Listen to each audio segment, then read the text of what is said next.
आवाज नहीं आई हो। देखो हमारा कौन सा टॉपिक चलेगा, कौन सा ग्रेजुएशन में चलेगा, कौन सा सीनियर में रहेगा, कौन सा 10th का स्टार्ट होगा, ये सारी जो डिटेल है ये आपको एक पीडीएफ की फॉर्म में आपको चैट सेक्शन में भेज दी गई है। आप अपना चैट सेक्शन खोलेंगे तो चैट सेक्शन में आपको एक पीडीएफ मिलेगी जो कल भेजी गई है। कल आप लोगों को एक चैट सेक्शन में एक पीडीएफ भेजी हुई थी, जिस पीडीएफ में बताया हुआ है कि सीनियर में कौन कौन से टॉपिक, पहला टॉपिक कौन सा होगा, दूसरा कौन सा होगा, तीसरा कौन सा होगा, चौथा कौन सा होगा। तो वो टॉपिक की लिस्ट भेजी हुई है। ग्रेजुएशन में भी आपको लिस्ट भेजी हुई है ना। और 10th में भी भेजी हुई है कि 10th में कब से स्टार्ट होंगे।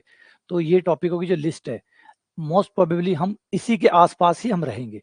ये जो पैटर्न है जो हमने भेजा है, उसी से ही हम उसी अनुक्रम में ही टॉपिकों को कवर करेंगे। तो आपको पूछने की जरूरत नहीं है कि अगला टॉपिक कौन सा स्टार्ट होगा और अगला कौन सा स्टार्ट होगा। हम उसी को ही फॉलो करेंगे। हाँ, बीच में कई बार होता है कि थोड़ा बहुत हल्का फुल्का चेंज करना पड़ जाता है, तो वो थोड़ा बहुत जो चेंज करना पड़ेगा वो हो सकता है। कोशिश करेंगे ना चेंज करना पड़े, क्योंकि ये अपने आप में ठीक से एकदम पूरा बना हुआ है, तो उसी को ही फॉलो करेंगे। दूसरी बात ये होती है कि ये जो बनाया हुआ है, ये जो बनाया है, ये बड़ा सोच समझ के बनाया हुआ है। ये संस्कृत विभाग की जो भर्ती आ रही है अगले 4 महीने बाद में, उसको मद्देनजर रखते हुए, उसको ध्यान में रखते हुए रखा गया है। वो टॉपिक जो पेपर में थोड़े ज्यादा आते हैं, ज्यादा स्कोरिंग है संस्कृत विभाग की भर्ती में, उन टॉपिकों को थोड़ा आगे रखा गया, वेटेज दिया गया। और पीछे उन टॉपिकों को रखा गया है जो या तो आप लोगों को ठीक ठाक आते हैं, मतलब कर लोगे, जैसे मैट्रिक्स है, सारणिक है, समुच्चय है, कुछ ऐसे टॉपिक है जो लगभग लगभग बच्चा खुद से कर लेता है। भाई देखो, ये बात तो पक्की है कि संस्कृत विभाग की भर्ती तक हमारा कोर्स तो पूरा नहीं होगा। ये वाला 3.0 तो पूरा नहीं होगा। हाँ, 1.0 2.0 पूरा पड़ा है, वो आप देख सकते हैं, लेकिन 3.0 तो पूरा नहीं होगा। 3.0 का तो हाफ पोर्शन ही होगा दिसंबर तक। तो उस हाफ पोर्शन में से कौन से 50% टॉपिक हम आगे रखें, उसको ये देख के रखा गया कि भी कौन से क्वेश्चन ज्यादा पेपर में आते हैं, किसका वेटेज संस्कृत विभाग की परीक्षा में ज्यादा है, उन टॉपिकों को आगे रखा गया। जैसे कि हमने कल भी एक बताया था, जो लास्ट क्लास हुई थी सैटरडे को, उसमें भी मैंने बताया थी, क्लास दी थी, उसमें मैंने बताया था कि कैसे हम 280 को मार्क कर सकते हैं। अब 280 नंबर हमारा टारगेट है, उसको कैसे मार्क कर सकते हैं, कौन कौन से टॉपिक हमारी मदद कर सकते हैं। तो बस उन्हीं को आगे रखा गया। जो बड़े टॉपिक है, जिनके क्वेश्चन ज्यादा आते हैं, जो हम कर सकते हैं, उनको आगे रखा गया। वो टॉपिक जो खुद से भी हो जाते हैं, पढ़ना तो है ही है, लेकिन इतनी कोई जल्दी नहीं है कि इन्हें पढ़ाना पहले ही जरूरी है। हम खुद के स्तर पे कर सकते हैं। मैट्रिक्स, सारणिक, समुच्चय, इन टॉपिकों को थोड़ा पीछे रखा गया। या जिनका स्कोरिंग बहुत कम है, जैसे फंक्शन है, एक सवाल आता है, उस टॉपिक को पीछे रखा गया कि एक सवाल के लिए इतना क्या माथापच्ची करनी, तो उसको पीछे रखा गया। आगे उन्हीं टॉपिक को रखा गया जो इजी है प्लस स्कोरिंग है। ठीक है ना। इस तरीके से इनको बनाया गया, इस पैटर्न को इस तरीके से बनाया गया ताकि ज्यादा से ज्यादा कोर्स आपको, बड़े से बड़ा कोर्स आपको संस्कृत विभाग की भर्ती से पहले पहले ही आप लोगों को मिल जाए, 3.0 का भी। तो ये तो फायदा आपको मिल ही जाए। सामान्य भर्ती में जो तक तो सब कुछ अच्छे से हो ही जाएगा, रिवीजन भी हो जाएगा, वो तो काफी अच्छा खासा हो जाएगा। लेकिन अभी संस्कृत विभाग में कितना कितना चाहिए, उस हिसाब से वो सिलेबस बना हुआ है। तो ये पैटर्न है। अगर इसमें देख लीजिएगा, आप लोगों के पास पीडीएफ पहुंच गई होगी, नहीं पहुंची हो तो बता देना। ठीक है, ये होगी कहानी। अब बस मेहनत करिए, सीधी सीधी सी बात है। मन को भटकाना नहीं है, मन को एक जगह रखना है और पढ़ाई करते जाइएगा। एक चीज मैं पहले से कह देता हूँ, क्लास डे 1 से शुरू हो रही है, तो एक ही चीज अपने दिमाग में बिठा लीजिए, आए मत आए, समझ में आए, ये सिर्फ दिमाग के खेल है। ये दिमाग के खेल है। कोई भी ऐसा नहीं होता कि डे 1 पे गया। विराट कोहली भी डे 1 पे विराट कोहली नहीं था। सचिन तेंदुलकर भी पहले दिन सचिन तेंदुलकर नहीं था। रोनाल्डो भी पहले दिन रोनाल्डो नहीं था। ये समय लेता है, हर चीज समय लेती है। ये पेशेंस आपको रखना होता है। संयम रखिए, धैर्य रखिए, लगातार रहिए, बस लगातार रहिए। आपकी सारी प्रॉब्लम सॉल्व हो जाएगी, सारे दुख दर्द खत्म हो जाएंगे अगर आप लगातार रह गए तो। और लगातार नहीं रहे तो फिर तो आपको दुनिया में कोई भी ठीक नहीं कर सकता, क्योंकि लगातार रहना ही कमाल है। दुनिया का कोई भी डॉक्टर, कोई ऐसा हो सकता है जिसकी दवाई आप लगातार ना लें और ठीक हो जाए, चाहे दुनिया का कितना ही बड़ा डॉक्टर हो। अगर उसकी दवाई आप लगातार नहीं लेते हैं तो आप ठीक नहीं हो सकते। चाहे आप यहाँ नहीं, दुनिया के सर्वश्रेष्ठ डॉक्टर को ढूंढे, उससे पर्ची लिखवा के आए और फिर लगातार दवाइयां ना ले, क्या आप ठीक हो सकते हैं? नहीं। ठीक होने के लिए जो पहली रिक्वायरमेंट है वो है नियमितता। दवाई असर करेगी, विश्वास रखिए, करेगी, पक्का करेगी। आज की खुराक नहीं की होगी, शाम वाली करेगी, शाम वाली नहीं तो कल सुबह वाली करेगी, नहीं तो परसों शाम वाली करेगी, पक्का करेगी, लेकिन अपने हिसाब से करेगी। तो सेम वही बात है, चीजें समझ में आएंगी आएंगी, लेकिन कई बार हमारा थोड़ा बेस कमजोर होता है, वो धीरे धीरे समय लेता है ठीक होने में। तो उसको पूरा समय दीजिए, वो ठीक हो जाएगा, पक्का हो जाएगा। लेकिन उससे बीच में पहले ही निकल जाओगे बाहर तो पक्का कुछ नहीं होगा, इसकी गारंटी है।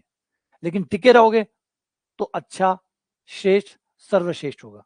टिकोगे नहीं, बीच में निकल जाओगे तो फिर वही होना है जो हमेशा होता है। तो बस टिके रहिए, है ना, कंसिस्टेंस रहिए, सब खत्म हो जाएगा, सारी चीजें ठीक हो जाएगी।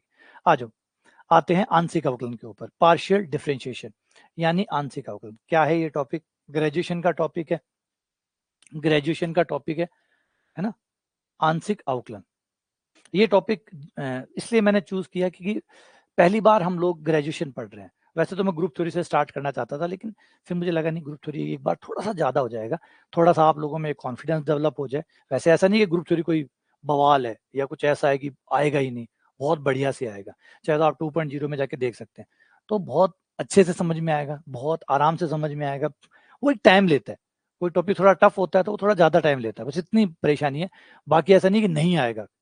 लोग हवाई जहाज चलाना सीख जाते हैं, साइकिल से लेकर हवाई जहाज तक चलाना सीखते हैं, तो क्या वो सीखते नहीं है? सीखते हैं। उस साइकिल में जितना कम समय लगा होगा, हो सकता है हवाई जहाज में थोड़ा ज्यादा समय लग जाए, बस इतना ही फर्क है। लेकिन एक ना एक दिन आप हवाई जहाज चलाना सीख ही जाएंगे। जैसे साइकिल चलाना सीखे, वैसे हवाई जहाज चलाना भी सीख जाएंगे। समय अलग अलग हो सकता है। तो ये टॉपिक इसलिए लिया मैंने, सोचा कि एक दो टॉपिक थोड़े से पहले ठीक ठाक ले लेते हैं, एक बार कॉन्फिडेंस डेवलप हो जाए, और जब बंदे में एक बार विश्वास आ जाता है तो फिर वो कमाल ही कमाल करता है, तो फिर कमाल करना शुरू कर देंगे। तो ग्रुप थ्योरी जो है वो थोड़ा सा पीछे रख दिया, थोड़ा सा पीछे, है ना। लेकिन लगातार अभी आप लोगों के साथ जो चलेगा, अभी आप आंशिक अवकलन पढ़िए, बड़े अच्छे से समझ में आएगा। एक तो विश्वास रखिए अपने आप पे, विश्वास मत तोड़िए। देखिए आपके पास सिर्फ विश्वास है और इसके अलावा कुछ नहीं है। उसको खो दोगे, कुछ नहीं बचेगा आप लोगों के पास, और उसको खोना सबसे आसान काम है। आपका विश्वास किसी मार्केट में नहीं मिलने वाला। अगर एक बार खो दिया और परचून की दुकान पे जाके या रिलायंस मार्ट में जाके आप कॉन्फिडेंस खरीद लाएंगे, नहीं। कोई कुछ भी कहे आपके बारे में, आपको विश्वास रखना है कि मैं कर लूंगा, मुझसे हो जाएगा और मैं ही करूंगा, और कोई कर पाए ना कर पाए, मैं कर पाऊंगा। इतना मजबूत विश्वास अपने ऊपर रखिए, आप कर लोगे। अगर आप सोच रहे हो तो आप कर लोगे। लेकिन विश्वास, कोई आएगा, ये नहीं कर पाओगे, वो नहीं कर पाओगे, बार बार डगमगाते रहोगे, तो फिर तो कभी नहीं पहुंचोगे, है ना। कोई इसके पैर डगमगा रहे हो तो मंजिल तक कैसे पहुंचेगा। तो विश्वास रखिए अपने ऊपर कि आप कर सकते हैं, आप ही करोगे और पक्का करोगे। ठीक है, चलो आओ शुरू करते हैं। तो सबसे पहला है आंशिक अवकलन। प्यारा टॉपिक है, बहुत सुंदर टॉपिक है, अच्छे से समझना, ध्यान लगाना। समझ में ना आए ऐसा हो ही नहीं सकता। आंशिक अवकलन, पार्शियल डिफरेंशिएशन, क्या कहता है टॉपिक, है क्या चीज। अगर पेपर की दृष्टि से बात करें, चाहे सामान्य भर्ती की बात कर लो और चाहे आरपीएससी संस्कृत विभाग वाले की बात कर लो, संस्कृत विभाग हो चाहे सामान्य आरपीएससी हो, दोनों ही भर्ती में इसका एक क्वेश्चन मिनिमम, मिनिमम आपको एक सवाल देखने को मिलेगा, मिनिमम। और अगर मान लो पेपर वाले का मन आ गया, इच्छा हो गई कि हाँ भाई चलो एक और डाल देते हैं, तो ज्यादा से ज्यादा दो क्वेश्चन आपको इसमें देखने को मिल सकते हैं। लगभग लगभग मिनिमम एक और मैक्सिमम दो क्वेश्चन इससे मिलने वाले, यानी ये हमें 2 नंबर देने वाला है ना। एक क्वेश्चन तो पक्का इसमें से बनता ही बनता है, बनाया हुआ है, संस्कृत विभाग ने भी बनाया हुआ है और आरपीएससी वालों ने भी बनाया हुआ है। तो एक क्वेश्चन की जगह इस टॉपिक से है एक सवाल, ये आपको देगा। ठीक है, ज्यादा से ज्यादा अगर खुश हो गया पेपर बनाने वाला, क्योंकि ये तो एग्जैक्टली कोई बता ही नहीं सकता कि पेपर बनाने वाले की मर्जी है, जब पेपर बनेगा उस समय उनके दिमाग में क्या चल रहा है, तो वो एक क्वेश्चन और डाल सकता है ना। एक से एक क्वेश्चन और डाल दे, दो क्वेश्चन तक जा सकता है ज्यादा से ज्यादा, बस इतना ही इसमें दम है इस टॉपिक में। ये बात क्लियर हुई कि पेपर की दृष्टि से आपको ये एक क्वेश्चन या दो क्वेश्चन दे सकता है, बस इससे ज्यादा कुछ नहीं देगा। आगे बढ़ते हैं। तो आंशिक अवकलन को समझने के लिए ये हमारे कॉलेज का टॉपिक है, ग्रेजुएशन का टॉपिक है। और ग्रेजुएशन के ज्यादातर टॉपिक क्या होते हैं, सीनियर से आते हैं। सीनियर का अगला भाग आपको ग्रेजुएशन में देखने को मिलता है। तो ये जो आंशिक अवकलन है, एक्चुअली ये अवकलन का अगला भाग है, अवकलन का अगला भाग है। अवकलन में आंशिक ऐड करते हैं तो आंशिक अवकलन बन जाता है। पहली बात क्या है अवकलन, फिर बात करेंगे क्या है आंशिक अवकलन। अवकलन का मतलब होता है, अवकलन से शुरू करते हैं डिफरेंशिएशन से। ये डिफरेंशिएशन क्या है? डिफरेंशिएशन का मतलब है, मान लीजिए आपके पास कोई y है जो कि y बराबर है 2x+1। ये y है, ध्यान से सुनिए, समझिए, आराम से तसल्ली से समझेंगे, कोई प्रॉब्लम नहीं देगी। मैंने पहले कहा ना, हारोगे तो आप अपने मन से हारोगे, और कोई हराने वाला धरती पर जन्मा ही नहीं है आपको हरा सकता है। थे धाप धूप पर कौन पड्डी जन्मे, मेरू कौन पड्डी है, मेरे होता तो कौन पड्डी जाए, यहाँ कर कुरा निकल जाए, बा अलग बात है। मैं कहूँ बाकी आपको कोई मना, आपको कोई टॉपिक ना समझ में आए, मेरी गारंटी। तो फिर दिक्कत क्या है? दिक्कत ये रहती है कि भाई दाब जावा, आप बोर हो जावा, मन खराब हो जाए, कौन पटी जाए, माहू कौन पटी जाता था दिन अँ कर ए स्वाहा, बात खत्म, टिक गया, मन पर जीत गया, है ना, मन से जीत गए तो फिर कमाल है। इसमें एक चीज में मन लगा लिया कि भाई मुझे गणित पढ़नी है, और ये मन लगा लिया, है ना, जैसे एक वो कबीरदास का एक दोहा है कि 7 समुद्र की एक लहर, कि 7 समुद्र जो है, प्रशांत महासागर, ये सारे मतलब इतने सागर जो है, 7 समुद्र की एक लहर, मन की लहर अनेक, मन में बहुत सारी लहरें चलती है, और जो एक रंग में जो रंगे वो बिरला कोई, कोई एक ही बिरला होता है जो सिर्फ एक रंग में रंगा रह सकता है, वरना मन भटकता रहता है। मेरे कौन पढ़ी जाए, मेरे कौन पढ़ी जाए, मेरे कौन पढ़ी जाए, यहाँ कर कुरार वो स काम न खिंडा दे, सन बिखेर दे सी, है ना, पूरा 7 समुद्र है, लहर एक है, 7 समुद्रों में एक ही लहर चलती है, लेकिन एक मन में हजारों अनंत लहरें चलती है, और एक रंग में जो रंगा रह जाए ऐसा बिरला बहुत कम है। तभी तो मैं कहता हूँ कि कोर्स लेने वाले 100% होते हैं, पूरा करने वाले 10 से 20% होते हैं। क्यों? क्योंकि एक रंग में रंगा रहना मुश्किल होता है, वो भटक जाता है। ठीक है ना, तो भटकना मत, उसके बाद में आप अपराजित है, आपको कोई नहीं हरा सकता। इस पे आओ, यहां देखो, यहां साफ ये दिखा रहा है आपको कि x का मान से y का मान बनेगा, जब तक मैं x का मान नहीं रखूंगा तब तक y का मान नहीं आएगा, x रखूंगा तो y तैयार होगा, x का मान मैंने 1 रखा तो y बराबर मेरे 3 आ गया, x का मान मैंने 2 रखा, मेरा y बराबर 5 आ गया, सही है। x का मान दूंगा तो मुझे y का मान मिलेगा, तो यहाँ पे दो चीजें हैं, एक है x जिसका मान मैं अपनी मर्जी से रख रहा हूँ, x का मान अपनी मर्जी से रख रहा हूँ, 1 रख दिया, 2 रख दिया, 1 2 क्यों रखूं, सीधा 5 भी रख सकता हूँ, बोला हाँ बिल्कुल 5 रख सकता हूँ, y हो गया 11,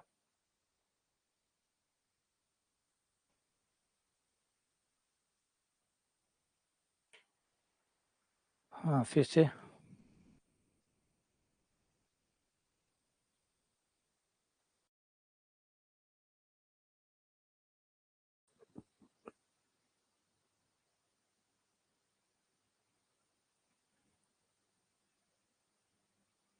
ठीक है, देखो सब सही है ना, क्योंकि यार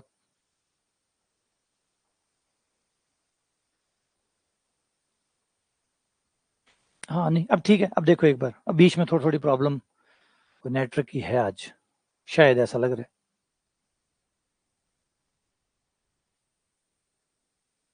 सही है, हाँ एक बार कंफर्म कर दो, शुरू करते हैं, सही है, ठीक है आ जाओ। देखो, तो x का मान मैं अपनी मर्जी से रखूंगा, 5 रखूं, 10 रखूं, 15 रखूं, 100 रखूं, ये मेरी मर्जी का है, मर्जी का मतलब मैं तो आजाद हूं, तो ये भी आजाद है फिर, है ना, ये भी आजाद है,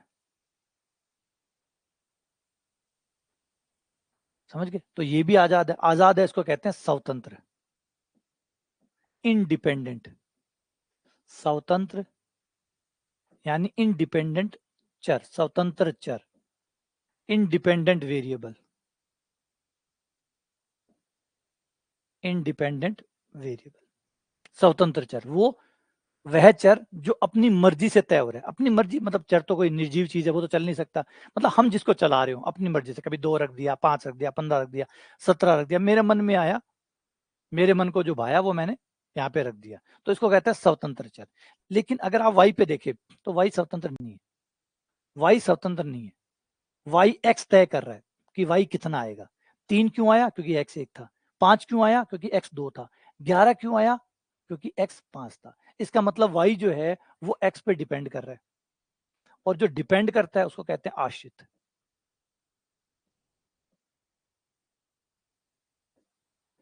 डिपेंडेंट वेरिएबल,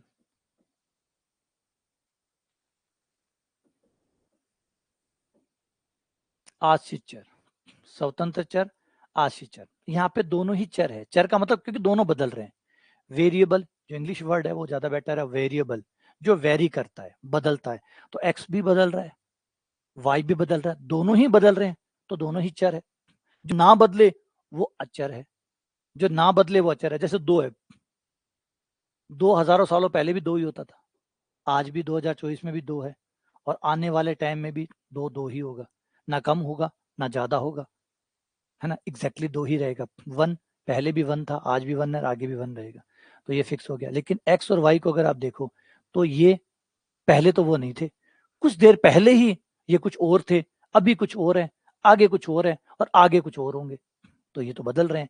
तो यहाँ पे आप दो कैटेगरीज बना सकते हैं, चर और अचर। चर वो जो बदलते हैं, अचर वो जो नहीं बदलते हैं। वेरिएबल और कांस्टेंट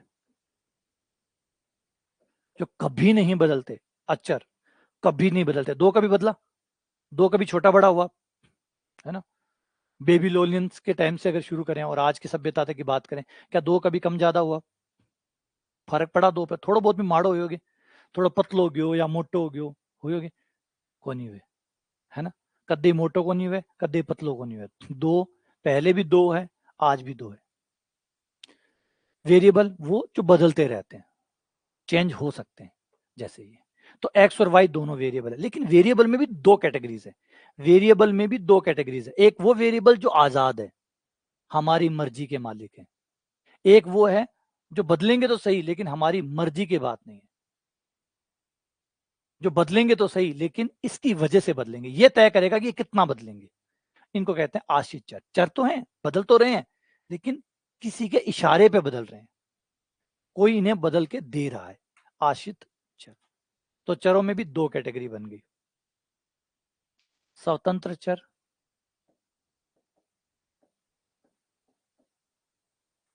और आश्रित। स्वतंत्र और आश्रित, एक वो जो स्वतंत्र है, इंडिपेंडेंट है, एक जो डिपेंडेंट है। ये क्लियर हो गया? ये बात समझ में आई नहीं आई? यहाँ पे x कौन है और y कौन है? y स्वतंत्र, x स्वतंत्र है, y परतंत्र है। हिंदी में आश्रित को परतंत्र भी कहते हैं।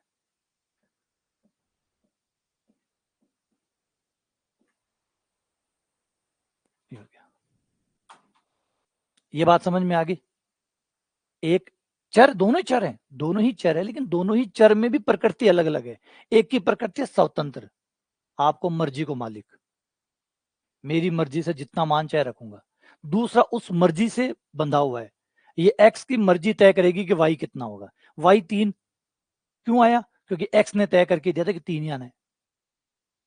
तो वाई स्वतंत्र, वाई चर तो है, बदल तो रहा है, लेकिन एक्स की वजह से बदल रहा है। तो हम कहेंगे, इस बात को ऐसे बोलेंगे कि आश्रित चर जो होता है वो किसी न किसी चर के ऊपर निर्भर करता है।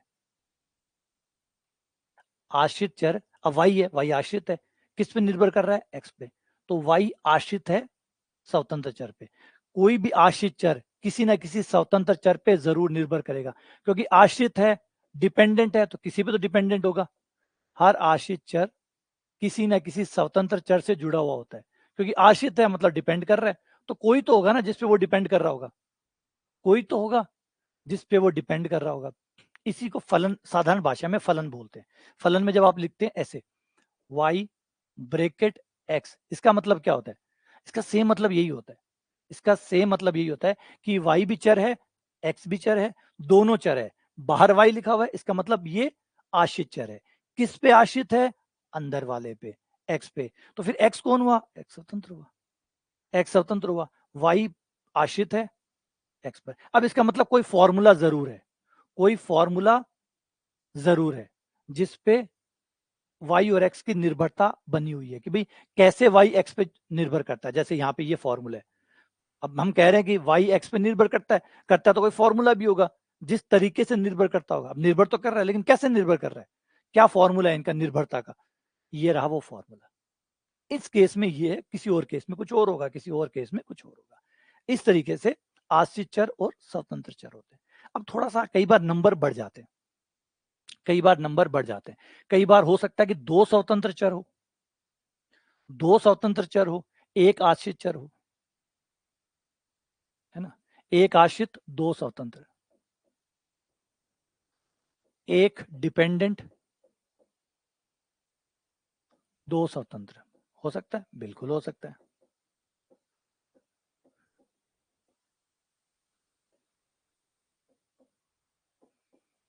एक आश्रित, दो स्वतंत्र, जैसे ये देखो। अब इस केस में z का मान कब आएगा? यहां पे भी तीन चर है, तीन चर है, एक है z, एक है x, एक है y। जेड एक्स वाई, तीन चर है, एक्स वाई जेड तीन चर है ना। लेकिन तीन चरों में से एक चर निर्भर कर रहा है, जेड निर्भर कर रहा है एक्स और वाई पे, तो जेड आश्रित हुआ और एक्स और वाई स्वतंत्र हुए। एक्स और वाई स्वतंत्र, जैसे क्रिकेट किसी टीम का स्कोर जो है वो एक आश्रित राशि है, वो डिपेंड करती है खिलाड़ियों पे, करते नहीं करती। किसी टीम का स्कोर कितना बनेगा, किसी भी क्रिकेट टीम में किसी टीम का स्कोर कितना बनेगा, जितने उनके खिलाड़ी बनाएंगे, जितने उनके खिलाड़ी बनाएंगे उतना ही बनेगा। हाँ सही बात है, यही तो है। तो आश्रित हुआ नहीं हुआ। अब क्रिकेट स्कोर तो कितना भी बन सकता है, लेकिन बनाने वाले कौन है, खिलाड़ी। तो खिलाड़ी स्वतंत्र है, वो अपनी मर्जी से बनाएंगे, कोई 10 पे आउट हो गया, कोई 15 पे आउट हो गया, कोई शतक मार गया, तो वो खिलाड़ी मिलकर टीम का स्कोर बनाते हैं। सेम वैसे ही जेड जो है, एक्स वाई जेड तीनों ही चर है, लेकिन इन चरों में भी एक्स और वाई स्वतंत्र है, अपनी मर्जी के मालिक है, और जेड इनसे तय होगा। तो इसको कैसे बोलेंगे, इसको ऐसे बोलेंगे, जेड आश्रित चर है किनका, एक्स और वाई का। जेड आश्रित चर है एक्स और वाई का। क्लियर हुआ नहीं हुआ ये बात समझ में आई। दो चर भी हो सकते हैं, एक चर भी हो सकता है, स्वतंत्र चर दो भी हो सकते हैं। अच्छा, आश्रित चर और भी हो सकते हैं क्या, और हो सकते हैं, लेकिन हम एक ही आश्रित चर वाले को पढ़ते हैं। हम चाहे 12th में पढ़े, चाहे बीएससी में पढ़े, और चाहे एमएससी में पढ़े, हम एक ही आश्रित चर पढ़ते हैं। हाँ, स्वतंत्र चर कई हो सकते हैं, एक भी 12 तक एक पढ़ते हैं, बीएससी में 2 3 तक आ जाते हैं, और एमएससी में एन तक चले जाते हैं। ये आपकी सीमाएं हैं 12 तक की।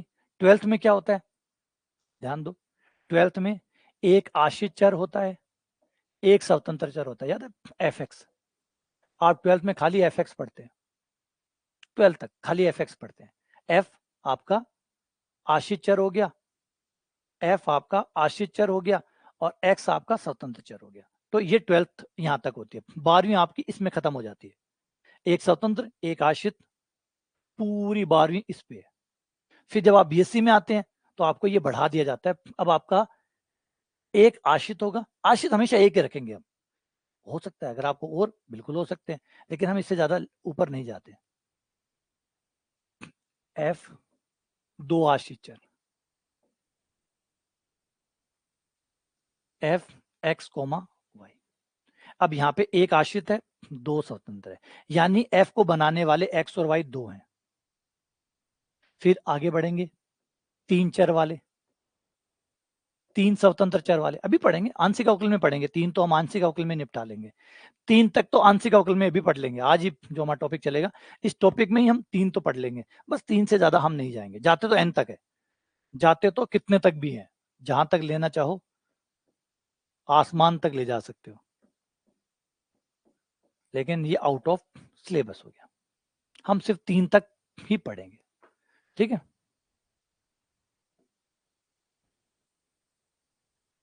ये रहे, बात समझ में आई, बात समझ में आई, लेकिन एक बात और समझनी है, बहुत जरूरी बात है, थोड़ी सी गहराई समझनी है। गहराई क्या होती है, बच्चा क्या होता है, हमेशा वाई और एक्स को देखता है, उसकी फीलिंग एक जैसी होती है, वाई और एक्स को देख के एक जैसी फीलिंग होती है। फॉर एग्जाम्पल, ध्यान से सुनना, यहाँ पे वाई डिपेंड करता है एक्स पर, करता है, ठीक।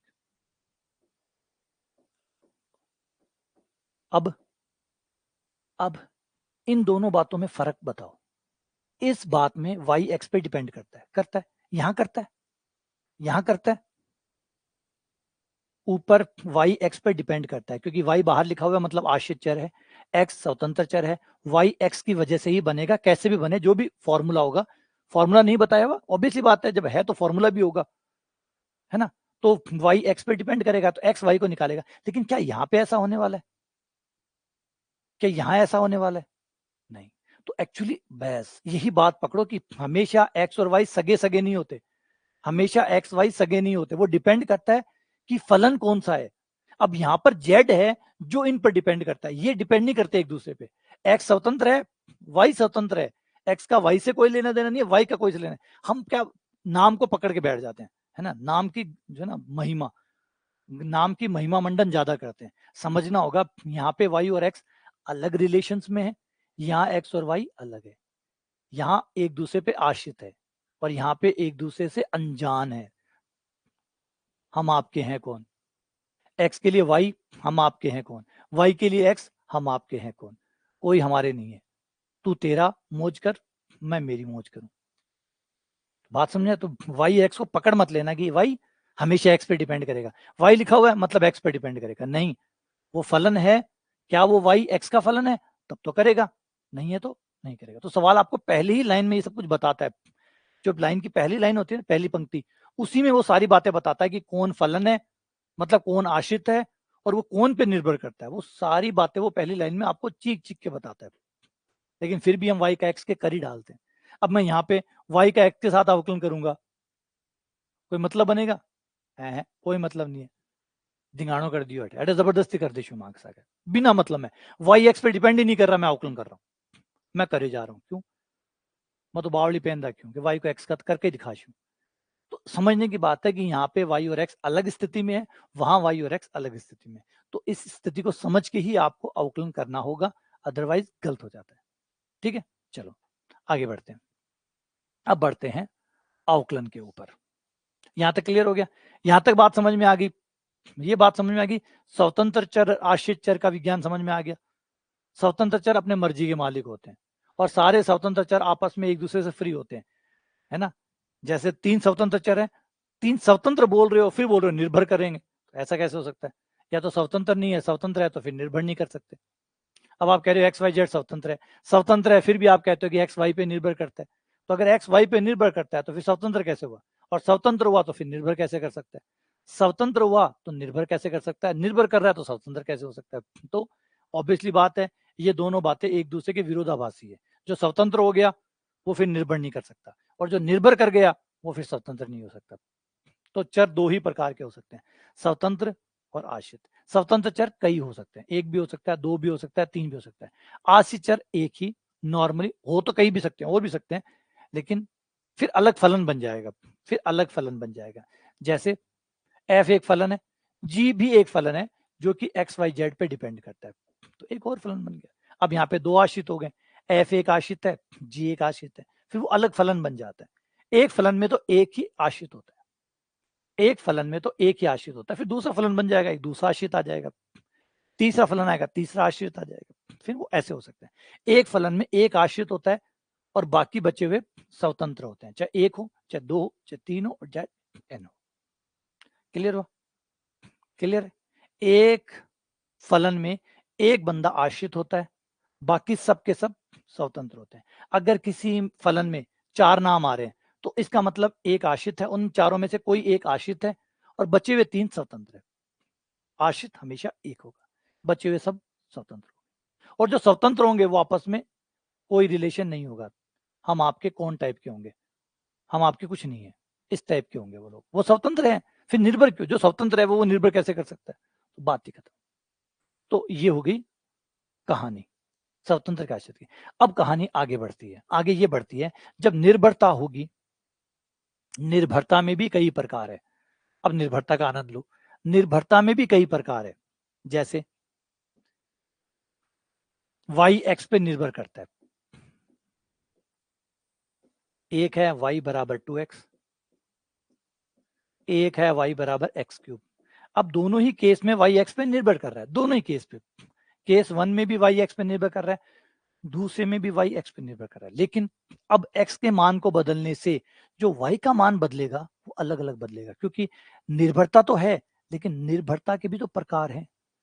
निर्भरता, यहाँ पे निर्भरता x की पावर 3 के बराबर है, यहाँ निर्भरता x के 2 गुने के बराबर है। यानी अब जो y का मान आएगा वो x की वजह से तो आएगा, लेकिन नियम के अंतर होने की वजह से y के मान में जो बदलाव आएगा वो अलग अलग आएगा।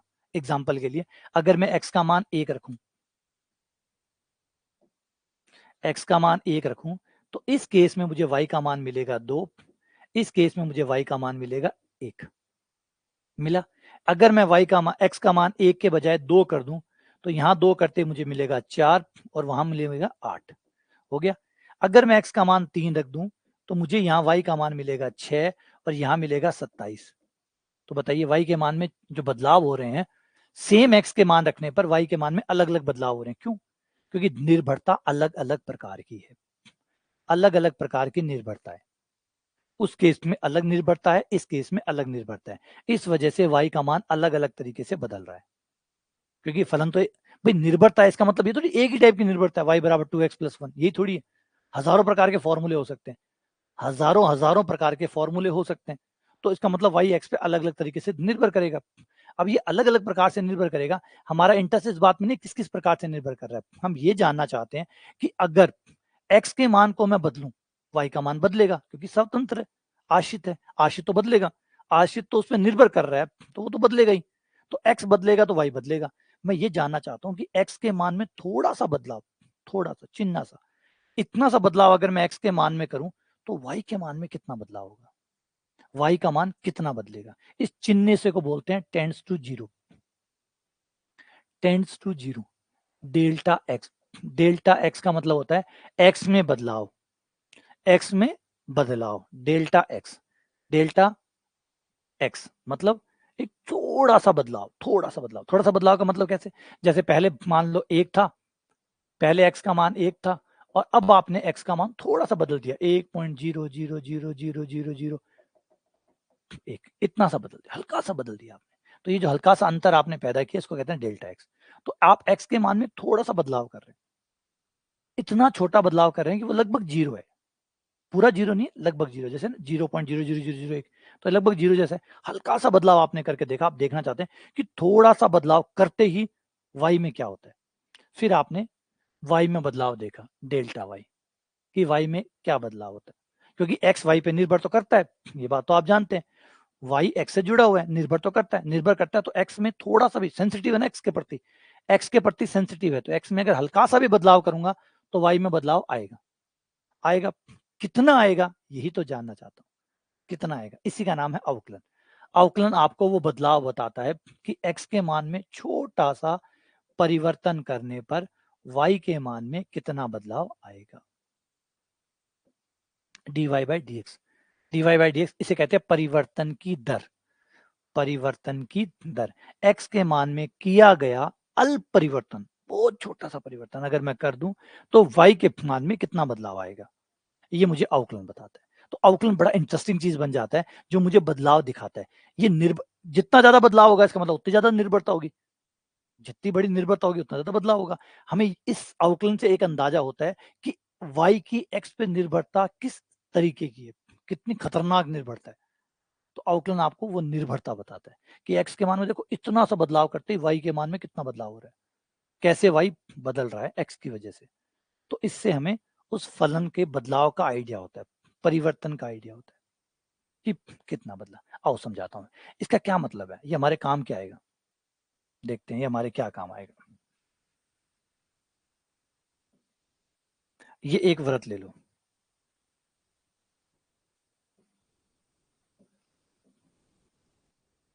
ये व्रत ले लिया, ठीक है, व्रत की त्रिज्या r है,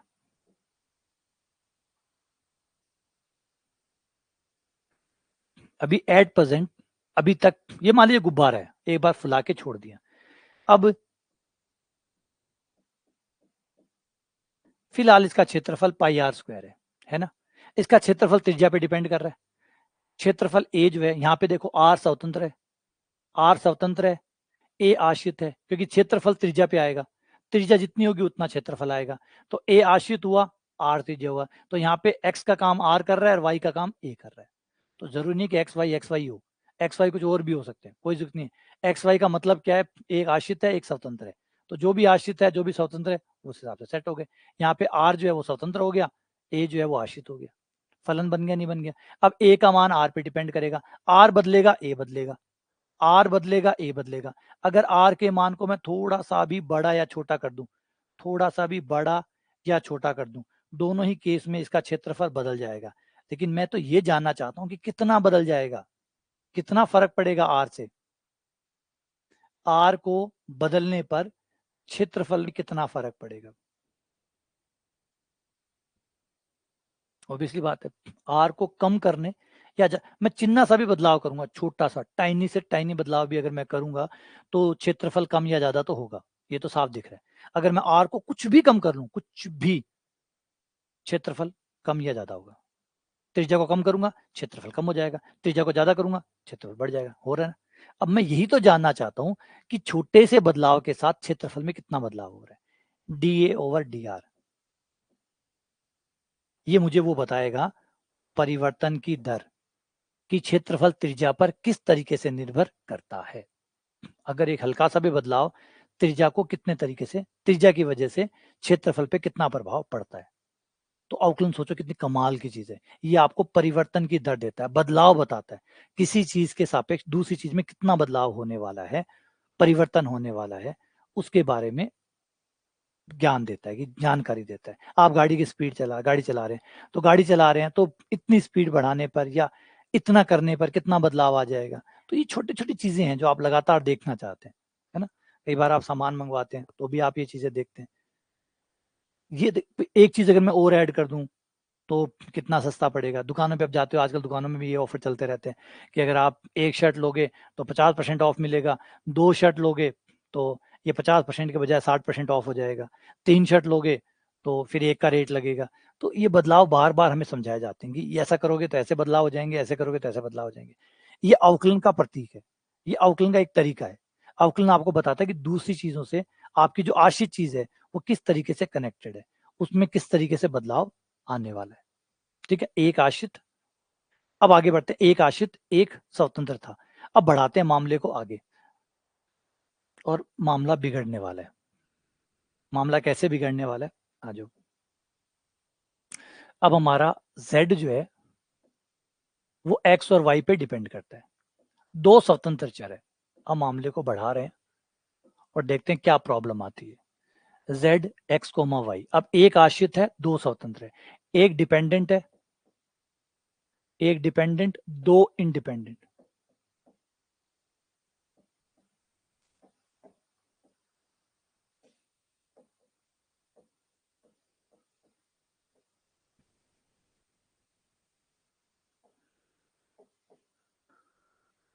एक आश्रित दो स्वतंत्र, एक आश्रित दो स्वतंत्र। अभी तक चल रहा था, ये 12 तक का था, और 12 तक में सब कुछ बढ़िया से चल रहा था, एक स्वतंत्र एक आश्रित और उसका अवकलन dy/dx। अभी तक जो पहले चल रहा था वो बढ़िया चल रहा था, शांतिपूर्ण था। एक आश्रित एक स्वतंत्र, इस आश्रित में स्वतंत्र की वजह से कितना परिवर्तन आता है उसके लिए हमने अवकलन बना लिया था dy/dx। अब मामला बिगड़ने वाला है। बिगड़ने वाला क्यों है?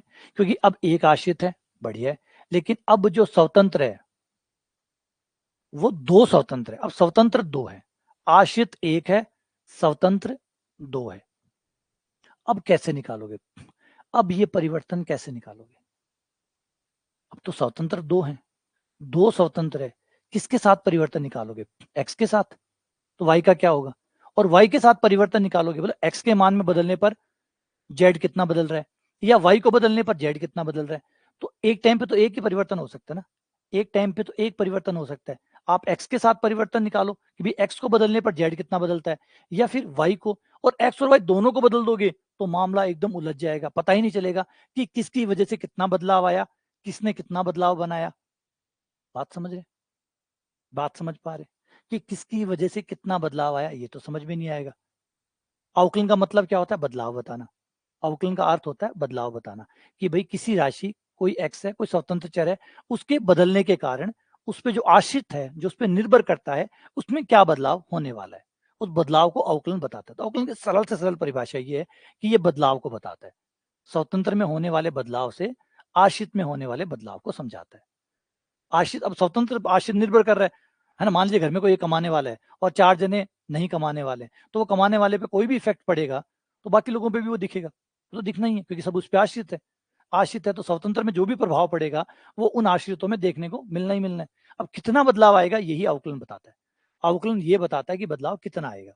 ठीक है, अब यहाँ पे मामला कैसे फिसल गया, यहाँ बदल कैसे रहा है कि जेड आश्रित है लेकिन वो दो पे निर्भर कर रहा है। अब दो पे निर्भर कर रहा है, इसका मतलब जेड में जो भी बदलाव आएगा वो एक्स के कारण भी आएगा और वाई के कारण भी आएगा, एक्स के कारण भी आएगा और वाई के कारण भी आएगा। अब मैं क्या करूं? अब मैं अगर दोनों में बदलाव करूं तो दोनों के साथ एक साथ अवकलन कैसे हो सकता है? दोनों का एक साथ अवकलन कैसे हो सकता है कि मैं जेड में एक्स और वाई दोनों के साथ, क्योंकि अवकलन तो एक के साथ होता है, परिवर्तन तो एक के साथ निकाला जाता है कि भाई एक्स में परिवर्तन करने पर वाई में कितना आया, एक के साथ परिवर्तन आता है। यहाँ तो दो चीजें होगी। अब दो चीजों को कैसे हैंडल किया जाए, प्रॉब्लम ये शुरू होगी। दो चीजों को एक साथ कैसे हैंडल किया जाए, क्योंकि अब दो बंदे हैं, एक्स भी है वाई भी है, दो बंदे हैं, दो बंदों को एक साथ कैसे हैंडल किया जाए। और परिवर्तन एक के साथ ही निकाला जा सकता है, दो के साथ नहीं निकाला जा सकता। और अगर मान लीजिए फिर भी कोशिश करें दो के साथ निकालें तो पूरा मैश हो जाएगा। कैसे, इसे समझो। पहले तो ऐसा फलन देखो जो एक आश्रित हो दो स्वतंत्र हो, इस टाइप का एक फलन देखो। ये बेलन लो, ठीक है, ये बेलन है।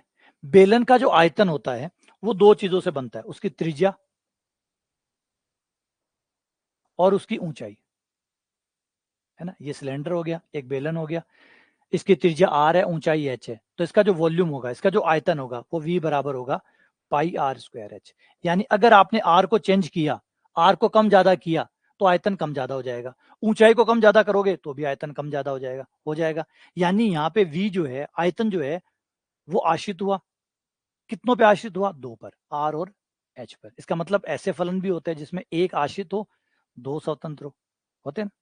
यहाँ में यही हो गया, v आश्रित है किन पर, r पर और h पर। v फंक्शन है r और h का, r और h स्वतंत्र हो गए, v आश्रित हो गया, है ना। अब आपको यहाँ एक्स वाई तो नहीं है, तो एक्स वाई सिर्फ संकेत है, कुछ भी हो सकता है एक्स वाई कोई भी चीज हो सकते हैं। जैसे यहाँ पे एक्स जो है वो r हो गया, वाई जो है वो h हो गया, और जेड जो है वो v हो गया। तो ये कोई ऐसा नहीं कि फिक्स हो गया, रजिस्ट्री करवा ली इन लोगों ने कि जेड की जगह जेड ही रहेगा, एक्स की जगह एक्स रहेगा, वाई की जगह वाई रहेगा। ये तो बताने का, पढ़ाने का तरीका है। फिर आप जेड एक्स वाई को अपने हिसाब से बदल लेना, फिर अपने हिसाब से, जैसे हम स्कूलों में पढ़ाते हैं, जो स्कूलों में पढ़ाते हैं वो जीवन में थोड़ी है, जीवन में फिर उसके अनुरूप बदलना पड़ता है। उस जो थ्योरी आपने पढ़ी है, आपने पढ़ा 1+1 2 होता है। अब आप सब्जी की दुकान पे जाएंगे तो वहां पे 1+2 हो सकता है, 1 किलो आलू प्लस 1 किलो आलू बराबर 2 किलो आलू, फिर आलू के लिए यूज करोगे वहां पे। स्कूल में तो आपको 1+1 2 बताया गया था, P+P 2P बताया गया था। तो यहाँ पे P का मतलब क्या है, जब आलू लेने जाओ तो ये आलू हो गया, एक आलू 1 किलो आलू प्लस 1 किलो आलू बराबर 2 किलो आलू। टमाटर लेने जाओ तो 1 किलो टमाटर प्लस 1 किलो टमाटर बराबर 2 किलो टमाटर। गाड़ी लेने जाओ तो एक गाड़ी प्लस एक गाड़ी 2 गाड़ी।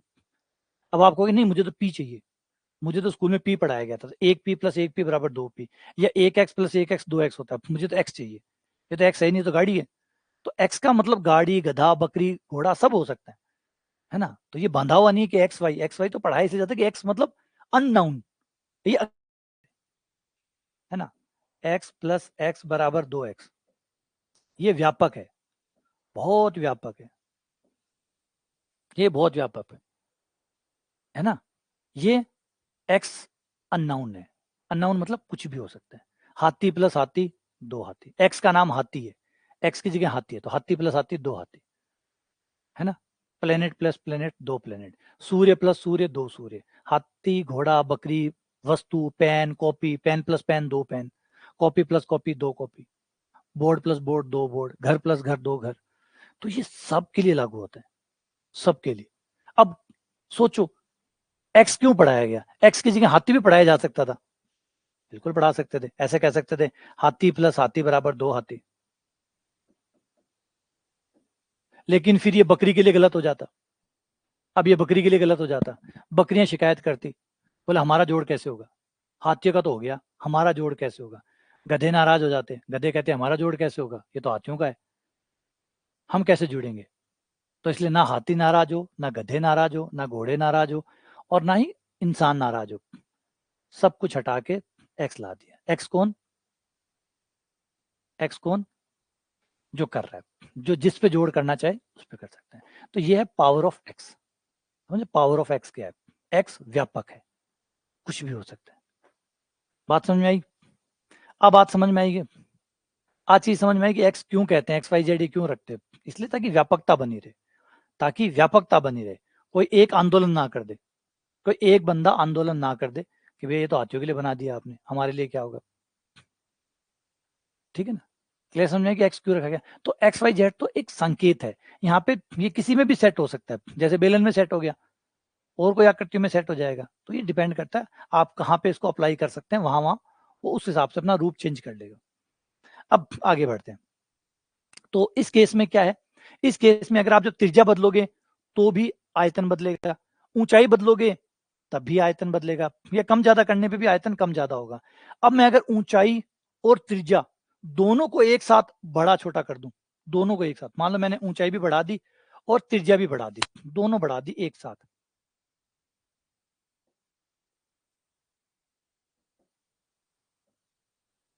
मैंने त्रिज्या और ऊंचाई दोनों बढ़ा दी। अब दिख रहा होगा, त्रिज्या भी बढ़ा दी, मतलब इन्हें मोटो भी कर दिया और ऊंचो भी कर दिया, इसे मोटा भी कर दिया और ऊंचा भी कर दिया, आयतन बदल गया। आयतन बदल गया, ऑब्वियसली बात है, बदलना ही था। त्रिज्या और ऊंचाई में बदलाव करने से आयतन बदलना ही था, बदल गया। अब बताओ मैन ऑफ द मैच कौन है? ये जो आयतन बढ़ा है, इस आयतन में त्रिज्या का रोल कितना है और ऊंचाई का रोल कितना है? मान लीजिए आयतन दुगना हो गया, पहले ये 1 लीटर था, अब ये 2 लीटर हो गया, तो ये जो 2 लीटर हो गया है, 1 लीटर बढ़ा है, इस 1 लीटर में मैन ऑफ द मैच कौन है? बात समझ में आई? दिक्कत समझ में आई? क्या दिक्कत है, परेशानी समझ में आई? अगर दोनों को मैंने एक साथ बढ़ाया तो मैन ऑफ द मैच कैसे तय होगा? किसने कितना रोल प्ले किया? 1 लीटर जो बढ़ा है, उस 1 लीटर में त्रिज्या का रोल कितना है, ऊंचाई का रोल कितना है? हो सकता है आपको बराबर है, बराबर है, लेकिन आर का तो स्क्वायर है ना, तो त्रिज्या के तो स्क्वायर के बराबर है, त्रिज्या का स्क्वायर के आयतन चेंज हो रहा है, जबकि ऊंचाई में सीधा एच से चेंज हो रहा है, तो फर्क तो है। इसका मतलब बराबर तो नहीं है, तो बराबर नहीं है तो इसका मतलब त्रिज्या और ऊंचाई ने अलग अलग रोल प्ले किया होगा। तो अब इसी चीज को थोड़ा सा धीमा करके चेंज करते हैं। पहले एक काम करते हैं, बात समझें कि त्रिज्या ने कितना रोल प्ले किया और ऊंचाई ने कितना रोल प्ले किया, इन दोनों के रोल को सेपरेटली पढ़ते हैं, अलग अलग पढ़ते हैं। पहले तसल्ली से सिर्फ ऊंचाई बढ़ाते हैं, पहले ऊंचाई बढ़ाओ, धीरे धीरे पहले ऊंचाई बढ़ाओ, और ऊंचाई की वजह से देखो कि आयतन कितना बदला, और उस समय एक बार त्रिज्या को कहो कि तू आराम कर, त्रिज्या को एक बार रेस्ट करने दो, ऊंचाई के कारण देखो कि कितना बदलाव आया। सिर्फ ऊंचाई को बढ़ाओ, एक बार सिर्फ ऊंचाई को बढ़ाओ और देखो आयतन में कितना बदलाव आया। जब ऊंचाई का बदलाव आपको पता लग जाए कि इतना ऊंचाई बदलाव ला रही है, ऊंचाई में बदलाव करने पर आयतन में कितना बदलाव हो रहा है, पहले वो नोट कर लो, हो गया। अब त्रिज्या बढ़ा दो, अब ऊंचाई को कहो तू रुक जा, अब ऊंचाई को कहो कि तू रुक, अब त्रिज्या को बढ़ाओ, फिर त्रिज्या का रोल देख लो, दोनों खुश, दोनों खुश, दोनों का रोल क्लियर हो जाएगा।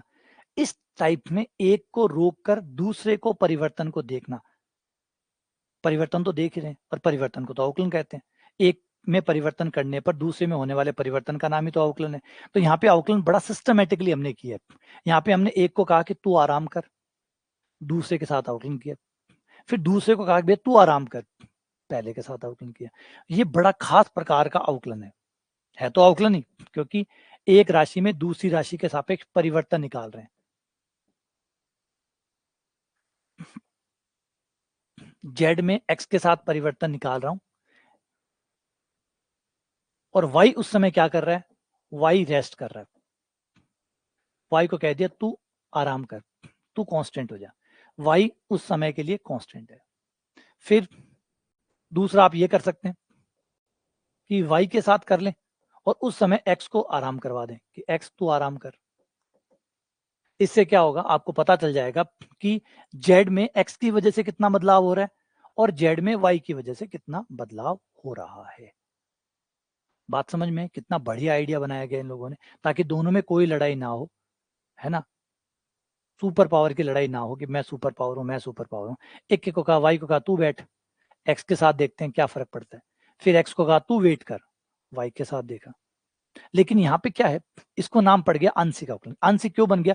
क्योंकि आप दोनों को एक साथ नहीं खिला रहे हैं, दोनों को एक साथ नहीं खिला रहे हैं, एक को खिला रहे हैं, एक को रेस्ट दे रहे हैं, फिर दूसरे को खिला रहे हैं, दूसरे को रेस्ट दे रहे हैं। तो इसलिए इसे पूर्ण अवकलन नहीं कहा गया, इसे कहा गया आंशिक अवकलन। आंशिक अवकलन, एक को रेस्ट देना, एक को अवकलन करवाना, फिर दूसरे को रेस्ट देना, पहले को अवकलन करवाना। और जब भी दो स्वतंत्र चर होंगे, आप वो वाला जो पहले वाला अवकलन था dy बाई डी एक्स, ये कर भी नहीं सकते, क्योंकि ये तभी हो सकता था, ये तभी हो सकता था, आश्रित तो हमेशा ही एक होता है, स्वतंत्र चर एक है तो कोई किंतु परंतु था ही नहीं, बस एक के साथ बदलाव करना है, बात ही खत्म।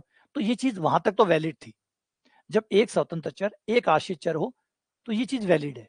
लेकिन जब दो स्वतंत्र चर आ जाए तो फिर ये वैलिड नहीं है कि मैं अवकलन एक के साथ कर दूं, मुझे दूसरे के साथ भी देखना पड़ेगा, क्योंकि चीजें दोनों से परिवर्तित हो रही है। तो उस समय मुझे एक को छोड़कर एक को आराम करवाना पड़ेगा।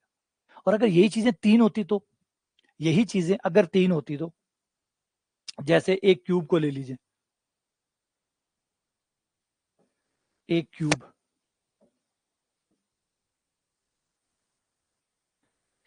इस क्यूब का जो आयतन है वो लंबाई, चौड़ाई और ऊंचाई तीनों से बनता है। V बराबर LBH, तीनों से बनता है, नहीं बनता? यानी इसका आयतन एक इनका V जो है, आयतन जो है वो एक आश्रित है, और किन किन पे आश्रित है? लंबाई पे, चौड़ाई पे, ऊंचाई पे, यानी तीन चरों पे डिपेंड करता है। स्वतंत्र चर कितने हुए? तीन। स्वतंत्र चर हुए तीन, है ना? स्वतंत्र चर हुए तीन, और आश्रित चर हुआ एक। आश्रित चर हम एक ही रखेंगे, जो मैं पहले बता चुका, आश्रित चर एक ही होगा, क्योंकि एक फलन होता है, एक आश्रित चर होता है। बाकी जितने भी होंगे स्वतंत्र होंगे, चाहे दो हो, तीन हो, चार हो, पांच हो। अब इस केस में तीन स्वतंत्र चर है, यानी आयतन का मान L से भी बदलेगा, आयतन का मान B से भी बदलेगा, आयतन का मान H से भी बदलेगा। आयतन L से भी बदलेगा, B से भी बदलेगा और H से भी बदलेगा। अब कितना L से बदलेगा, कितना B से बदलेगा, कितना H से बदलेगा, वो निकालने के लिए हम यहाँ पे तीन प्रकार के अवकलन करेंगे, और एक बार में सिर्फ एक का नंबर आएगा, del V over del L। अब मैं L के साथ कर रहा हूं, उस समय मेरा B और H दोनों कांस्टेंट है, बाकी सब आराम करो, एक जने को भगा के देखेंगे क्या रहते हैं। फिर अगली बार B के साथ करेंगे ताकि कोई लड़ाई ना हो, पता चल जाएगी B की वजह से क्या हुआ। L और H को कहा तुम रेस्ट करो, इसीलिए अब इसे कहा गया आंशिक अवकलन। क्यों? क्योंकि आप किसी एक के साथ अवकलन करते हो, किसी एक के साथ, और बाकी सबको आराम करवाते हो। जितने भी चर होते हैं, उन चरों में से आप किसी एक को अवकलन करवाते हो, उसके साथ परिवर्तन निकालते हो, और बाकी सबको कहते हो रेस्ट करो, क्योंकि उसके साथ ही परिवर्तन चेक होता है। केवल एक बंदे के साथ परिवर्तन चेक हो रहा होता है, बाकी सब एक बार के लिए रोक दिए जाते हैं, कांस्टेंट कर दिए जाते हैं, और ये बेस्ट है, परफेक्ट है। क्योंकि जैसे मैंने बताया कि अब आपस में लड़ाइयां नहीं होती, आपस में लड़ाइयां नहीं होती। भैया एक L के साथ परिवर्तन निकल गया, उस समय बाकियों को रोक दिया, फिर B के साथ निकाला, बाकियों को रोक दिया, फिर।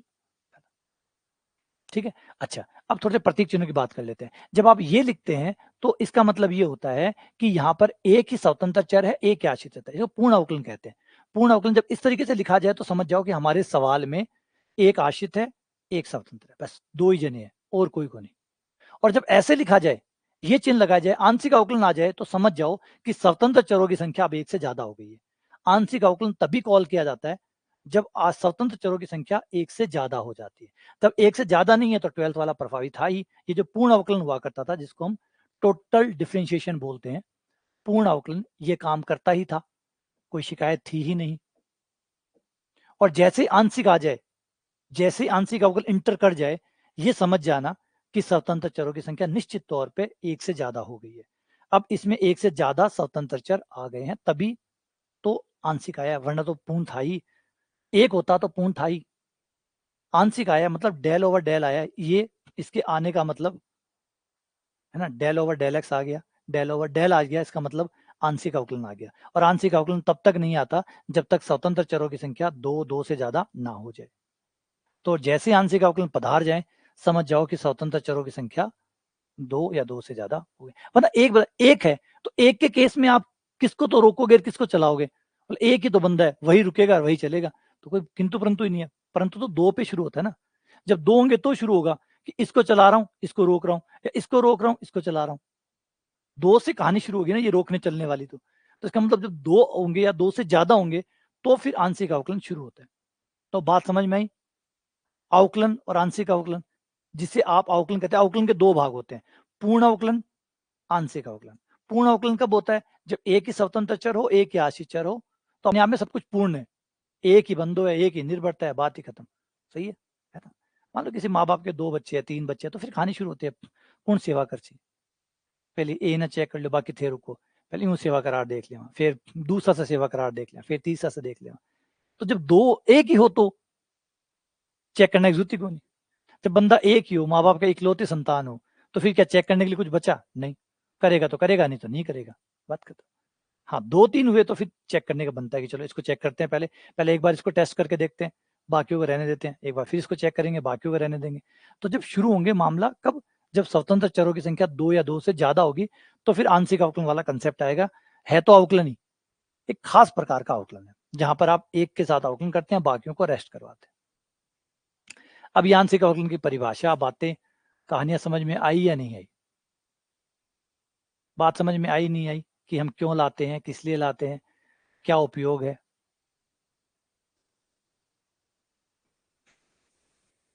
सही है,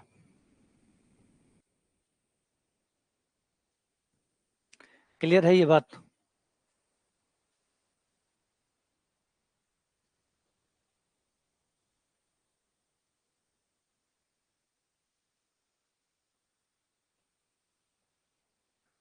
ठीक है, तो ये समझ में आया ना आंशिक अवकलन क्या होता है? मेन आइडिया, 1 घंटा खर्च कर दिया हमने आंशिक अवकलन को समझने में कि आंशिक अवकलन होता क्या है, लेकिन जरूरी है, ये वो जरूरी है जो पहले आपको एक क्लियर होना चाहिए कि आंशिक अवकलन होता क्या है ना। आपको ये पता होना चाहिए कि आंशिक अवकलन होता क्या है, फिर तो आगे इमारत खड़ी करनी है, वो फिर खड़ी होती जाएगी कि आंशिक अवकलन क्यों करते हैं, क्यों आंशिक अवकलन करते हैं। और एक बात हमेशा याद रखिएगा, गणित जब भी पढ़ते हैं, हर चीज बहुत ज्यादा मायने रखती है, हर चीज अर्थपूर्ण है, हर चीज में कमाल कमाल की चीजें छुपी पड़ी है, बस हम समझ नहीं पा रहे, वो हमारी अज्ञानता है। बाकी चीजें सब सार्थक है, पूर्णतः सार्थक है और कमाल के सार्थक है। ठीक है, आ जाओ, अब आगे बढ़ते हैं और अवकलन पे बढ़ते हैं और अवकलन करते हैं, कुछ एग्जांपल लेते हैं और उनका अवकलन करते हैं। जैसे अभी v वाला ले लो, आपके बेलन का आयतन v बराबर था पाई आर स्क्वायर एच। ठीक है, तो यहाँ पे दो प्रकार के अवकलन होंगे, एक r के साथ और एक h के साथ। तो एक v का आप r के साथ करेंगे, v का जब r के साथ करेंगे तो आपको थोड़ी देर के लिए h को रोकना होगा। h को आप वैसे ट्रीट करेंगे जैसे कांस्टेंट है, जैसे ये 5 है या 15 है या 17 है, जैसे कोई एक नंबर होता है उसकी तरह ट्रीट करेंगे। एक बार के लिए आप उसको कांस्टेंट मान लेंगे। दूसरा आपका होगा h के साथ। जब आप h के साथ करेंगे तो एक बार r को छोड़ देंगे कांस्टेंट मान के, कि जैसे ट्रीट करेंगे जैसे 5 हो गया, 15 हो गया, नंबर हो गया, एक नंबर की तरह बिहेव करेंगे। ठीक है, आ जाओ, पहले मैं r के साथ अवकलन कर रहा हूं। अब ये चीजें हम लिखना हटाएंगे, ये नहीं लिखेंगे हम, ये कॉमन सेंस में जाएगा। जैसे किसी की पावर 1 होती है तो आप लिखते नहीं है कि पावर 1 है, किसी की पावर 1 होती है तो आप लिखते नहीं है कि पावर 1 है क्या। क्यों नहीं लिखते? क्योंकि वो कॉमन सेंस है यार, बहुत बुरो लगे, लिखना ही बुरो लगे। सोचो, x की पावर 1, y की पावर 1, कितना बुरो लगे, लगे कौन लगे? ये एक ना दिमाग में डालने ज्यादा ठीक बन रहे। सही लगता है? सोच के देखो कितना बुरा लगता। बहुत अच्छी बात है, नहीं हुआ, लेकिन अगर आप ऊपर लिखें पावर 1 1 करके ऐसे लिखें, कितना बुरा लगेगा, है ना, टाइम बर्बाद होगा फालतू का। तो हमने, जैसे गणित वाले बंदे हैं वो सिर्फ शॉर्ट्स पसंद करते हैं, छोटी छोटी चीजें पसंद करते हैं। तो ये वन है, एक चीज कॉमन सेंस में डाल लो कि भैया कुछ नहीं लिखा हुआ है तो वन होगा, होता है ना। सेम वही बात कि भाई यहाँ पे एच कॉन्स्टेंट और आर कॉन्स्टेंट बोलने की क्या जरूरत है, सीधी बात है, ये सब हटाओ, सीधी बात, नो बकवास। Del V over del R लिख रहा हूं, इसका मतलब समझ जाओ कि मैं आर के साथ अवकलन कर रहा हूं, बाकी सब कांस्टेंट है, बाकी जितना भी है घर में सबका सब अचर है, बात ही खत्म। होना तो यही है ना, होता तो यही है। क्यों बता रहे हो कि एच कांस्टेंट है, क्यों बता रहे हो कि आर कांस्टेंट है? सीधा याद रखो, जिसके साथ अवकलन कर रहे हो बस वो चर है और बाकी सब अचर है, वो चर है, बाकी सब अचर है, बात खत्म। बताने की जरूरत ही क्या है, क्यों लंबा कर रहे हो बिना मतलब में? तो ये काम हम करेंगे, del V over del R लिखूं तो समझ जाओ आज के लिए, आज के लिए सिर्फ आर स्वतंत्र है, बाकी सब अचर है। ऐसे ही जब del V over del H करूं तो एच स्वतंत्र है, बाकी सब अचर है। ठीक है, या फिर और सरल भाषा में सिर्फ आर के साथ अवकलन करना है, बाकी सब कांस्टेंट है, एच के साथ अवकलन करना है, बाकी सब कांस्टेंट है। नोट्स लिखो, या तुम लोग लेक्चर मिस करते हो, तुम लोग लेक्चर छोड़ के चलते हो, गलत बात है। देखो लेक्चर छोड़ छोड़ के आओगे ऐसे बीच में, 2 दिन बाद में, 1 दिन बाद में आओगे, सैटरडे वाले लेक्चर आप लोगों ने नहीं देखे, है ना, अपना ज्ञान मत लगाओ, ये गलत चीज होती है कि आप लोग ये सोचोगे वो बोले तो सर ने ऐसे समझाया हुआ है, छोड़ो नहीं देखेंगे। उन लेक्चरों में मैंने पहले बताया कि ये मैथ्स है, मैथ्स में नोट्स नहीं होते, ये जीके नहीं है, ये पेडागोजी नहीं है, ये संस्कृत नहीं है, ये कोई सामाजिक नहीं है कि पानीपत का युद्ध इस टाइम पे हुआ था, ये फलाने इस टाइम पे हुआ था। यहाँ पे समझने लायक चीजें हैं, और प्रैक्टिस करने लायक चीजें हैं। नोट्स नाम की कोई चीज नहीं है। कौन सा नोट्स होता है? आंशिक अवकलन की परिभाषा, वो तो पेपर में आती ही नहीं है। आंशिक अवकलन की परिभाषा वो पेपर में नहीं आती। आप फिजिक्स नहीं पढ़ रहे हैं, आप केमिस्ट्री नहीं पढ़ रहे, वहां नोट्स होते हैं, वहां डेफिनेशंस होती है। यहाँ किस बात की डेफिनेशन? यहाँ पे सिर्फ प्रमेय होती है, फॉर्मूला होता है, बस। और प्रमेय फॉर्मूला किताबों में लिखे नहीं जाते, याद किए जाते हैं, दिमाग में रखे जाते हैं और प्रैक्टिस की जाती है, जिससे वो टिक जाए, जिससे वो टिक जाए। अब कॉपियां भरने की आदत डल चुकी है, वो एक मजबूरी है आप लोगों की। लेकिन गणित में सारा काम जो होता है वो था प्रैक्टिस का। और फॉर्मूले भी आप याद नहीं करते, आप बार बार काम में लेते हैं तो वो याद हो जाते हैं। आप बार बार सवाल निकालते हैं तो वो याद हो जाते हैं। वो भी आप याद नहीं करते ज्यादा, वो भी आप दोहराते हैं। यहाँ पे टाइम बर्बाद करने की जरूरत नहीं कि आपको बहुत सारे नोट्स बनाने। और ये जो अभी लिखवा रहा हूं मैं, ये पीडीएफ तो आपको मिल जाएगी, फिर किस बात के नोट्स बनाओगे? यानी आप 6-8 महीने के कोर्स को करेंगे, 8 महीने नोट्स बनाएंगे, यानी 16 महीने खर्च करेंगे। किस चीज के नोट्स बनाएंगे, पहले ये तो समझाओ मुझे। मैथ्स में किस बात के नोट्स बनाओगे? सोचो एक बार। मैथ्स में आप सोचो एक बार, खुद बताओ, क्या ये जीके है? जीके में समझ में आता है कि पानीपत का युद्ध कब हुआ, कल मैं भूल जाऊंगा। कि पानीपत का युद्ध कब हुआ, मैं भूल जाऊंगा। ये भूल जाऊंगा कि भाई अकबर के बाद कौन आया था, किसने किस पे चढ़ाई की थी, ये भूल सकता हूँ। वहां होता है, यहाँ क्या भूलोगे? यहाँ फॉर्मूले भूलोगे, भूलने कौन देगा आपको फॉर्मूले? सवाल पे सवाल आते जाएंगे, वो याद आते जाएंगे। यहाँ भूलने कौन देगा? वहां तो पानीपत का युद्ध एक बार होता है, फिर 6 महीने नहीं होता। हमारे यहाँ तो सवाल आते रहते हैं, बार बार घूमते रहते हैं। आंशिक अवकलन को पता नहीं 50 बार काम में लेंगे हम, भूलने का सवाल ही नहीं उठता। तो यहाँ पे कोई चीज ऐसी है ही नहीं जो आपको याद भी रखनी है, यहाँ आपको दोहराना है। जैसे दोहराते जाएंगे याद होते जाएंगे। बाकी नोट्स जिसकी डिमांड आप कर रहे हैं, वो सोचो कि वो क्या चीज है। हाँ, इंपॉर्टेंट रिजल्ट, अभी जब हम सवाल करेंगे तो कुछ इंपॉर्टेंट रिजल्ट आते हैं, उनके लिए एक डायरी डाल लो कि इंपॉर्टेंट रिजल्ट है, बाकी करो। बाकी बचा हुआ सारा समय गणित के अंदर सिर्फ प्रैक्टिस में खर्च करो। लॉट्स ऑफ प्रैक्टिस, सवाल निकालो, सवाल निकालो, सवाल निकालो, कॉपियां मत भरो।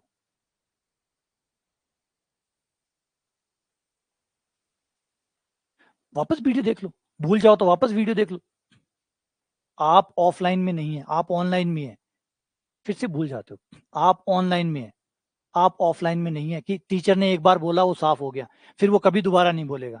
यहाँ तो दिन में 50 बार चलाओ ना वीडियो को, यहाँ तो दिन में 50 बार वीडियो चलाओ।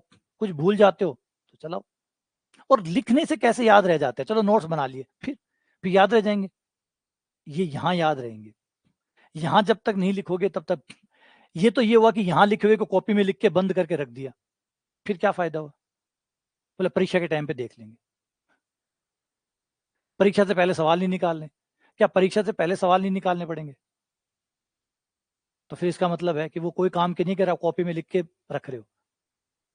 यहां भरना पड़ेगा इसको, और समझना पड़ेगा। जब आप कॉपियां भरते हैं तो आप दिमाग नहीं भरते, और जब आप दिमाग भरते हैं तो कॉपियां नहीं भरते। सरल रास्ता है कॉपियां भरना, सबसे सस्ता रास्ता, कॉपियां भरो। नोट्स किस चीज को रिपीट करोगे? मुझे समझाओ तो सही, किस चीज को आप रिपीट करोगे? ये चीजें जो अभी मैं बता रहा हूं, वीडियो देख लेना। और दो, ये जो नोट्स अभी मैं लिख रहा हूं, ये आपको एज इट इज मिल जाएगा। ये आपको जो भी आप पीडीएफ में यहाँ पढ़ा रहा हूँ, ये पीडीएफ आपको मिल जाएगी। ये जो पीडीएफ यहाँ पढ़ाई जा रही है, ये पीडीएफ आपको मिल जाएगी। बोलो ना मान तो हमारी राइटिंग में लिखना, साफ साफ सुंदर सुंदर, माने कॉपियां भरनी है। देखो रिजल्ट को नहीं आओगे, भर लो कॉपियां, रिजल्ट को नहीं आओगे। रिजल्ट आओगे एकदम ठोस काम करने से। रिजल्ट आएगा ठोस काम करने से। और ठोस काम में समझो, इन भरो। वो भगवान दियो ना तो बड़ो, इन भरना की कोशिश करो। ये भरेगा, 30 रुपए की, 50 रुपए की, 100 रुपए की कॉपियां भरने से रिजल्ट नहीं आएगा। इससे भरना शुरू करो। और बाकी, हाँ, अब कहोगे कि ये फॉर्मूला, फॉर्मूले की किताब ले आओ। टाइम, मैं बता रहा हूँ ये चीजें मत करना, ये बिल्कुल भी मत करना। रिपीट कर रहा हूँ, टाइम बहुत कम है, बहुत कम समय है। जो भी करना है वो यहां से भरना है। और ये सब चीजें समझ में डालो। कोशिश करो कि ये चीजें आपको समझ में आए, ना कि कॉपियां भरी जाए। कॉपियां भरी जाए, ये काम बिल्कुल भी मत करना। प्रैक्टिस करो, सवाल करो, चीजें पकड़ में अपने आप आएगी। इन चीजों को भूलोगे, अगर मान लो भूल भी गए, चलो मान लेते, सपोज करो आज जो पढ़ाया आप भूल गए, ये पेपर में नहीं आने वाला। ये पेपर में नहीं आएगा, भूल गए, कोई बात नहीं आएगा पेपर में, लेकिन इसका सार आपको समझ में आ गया। इसका सार आज नहीं भूलोगे आप, सार जिंदगी भर नहीं भूलोगे, चाहे शर्त लगा लो। आप ये भूल सकते हो कि किसे आश्रित कहते हैं, किसे स्वतंत्र कहते हैं, ये सब भूल सकते हो, लेकिन जो आज समझाया है कि क्षेत्रफल त्रिज्या से छोटा या बड़ा होता है, ये कभी नहीं भूलोगे। और मुझे तो सार ही रखना है, गणित में सार ही बचाना है आपको। आपको नाम बचाने भी नहीं है कि किसको आश्रित बोलते हैं, किसको स्वतंत्र बोलते हैं, जाने दो इनको। स्वतंत्र को जाने दो, आश्रित को जाने दो, किस फिल्म में हीरो का क्या नाम था इसको जाने दो। बस याद रखो फिल्म की कहानी में क्या था, सार क्या था, कहानी क्या बताना चाहती थी, उसमें हीरो का क्या नाम था। थ्री इडियट्स में उन 3 दोस्तों का क्या नाम था, कोई फर्क नहीं पड़ता, गया तो गया। थ्री इडियट्स क्या कह रही थी, ये इंपॉर्टेंट है। थ्री इडियट्स आपको क्या मैसेज दे रही है वो इंपॉर्टेंट है, ना कि थ्री इडियट्स में किस किस का नाम क्या था। वो गया तो गया, कोई बात नहीं, वो इंपॉर्टेंट भी नहीं था। और हमारा कोई सवाल भी नहीं पूछेगा, बताओ थ्री इडियट्स में इसका नाम क्या था, या कोई हमसे पूछेगा कि 2 चरों का है तो इसमें इसे क्या कहते हैं, इसे स्वतंत्र कहते हैं कि आश्रित कहते हैं, नहीं, इनको कोई नहीं पूछेगा।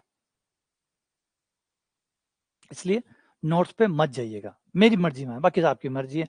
और रही बात, हाँ एक चीज और भी बता देता हूँ, फिर भी नोट्स भी आपको मिल जाएंगे, प्रिंटेड नोट्स मिल जाएंगे आपको, प्रिंटेड नोट्स। ये जो जितना भी मैंने अभी पढ़ाया है, ये तो जो पीडीएफ है जो भी मैं पढ़ा रहा हूँ, ये तो मिलेगी मिलेगी। फिर उसके अलावा आपको प्रिंटेड नोट्स भी मिल जाएंगे, जिसमें ये सारी परिभाषाएं उसमें लिखी हुई होगी। लेकिन फिर भी पता आप क्या करोगे, फिर उन परिभाषाओं को भी कॉपी में उतारोगे,